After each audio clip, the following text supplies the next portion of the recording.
কঠিন করে না বুঝে সহজ করে বুঝলেই তো চলবে। ব্যাক সাইডে সম্পূর্ণ হেয়ারস্টাইল করার জন্য ব্যাকের সমস্ত হেয়ারটাকে এইভাবে তিনটে ডিভাইড করে নাও। মিডিলে যতটুকু হেয়ার আছে সেইটা দিয়ে একটা বিনুনি বা পনি করে কার্লস করে নাও। একটা স্টাফিংস করে নাও। স্টাফিংস ভালো হতেই হবে। স্টাফিংস ভালো না হলে তুমি এক্সটেনশনকে ভালো করে লক করতে পারবে না। আর এক্সটেনশন লক করার পর সাইডে যে হেয়ারগুলো রাখা হয়েছিল সেই হেয়ারগুলোকে ছোট ছোট করে ডিভাইড করে 22 নম্বর কার্লার দিয়ে খুব ভালো করে কার্লস করে নিতে হবে।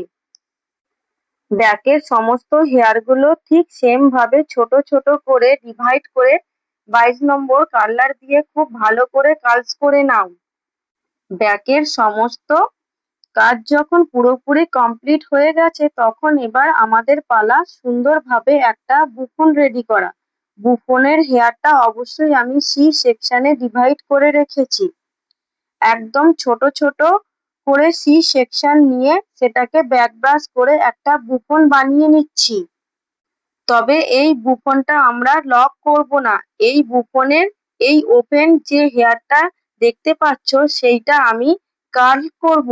তবে এতটা স্ট্রং ভাবে আমি বুফনটা বানাবো যাতে কার্ল করতে গিয়ে আমাদের বুফনটা কোনোভাবে কোনো রকম ক্ষতি যাতে না হয়।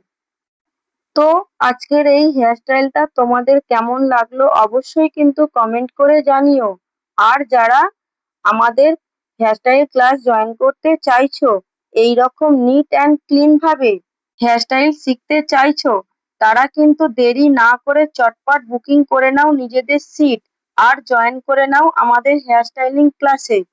আর যারা নিজেদের স্পেশাল ডেতে এইরকম সুন্দর হেয়ারস্টাইল করতে চাইছো তারা কিন্তু আমাদের নাম্বারে কন্ট্যাক্ট করে বুকিং করে নাও নিজেদের স্পেশাল ডেট। আর আজকের এই হেয়ারস্টাইলটা তোমাদের কেমন লাগলো অবশ্যই কিন্তু কমেন্ট করে জানিও। ভালো লাগলে প্লিজ একটা শেয়ার করে দিও। Thank you so much for watching. Follow for more updates.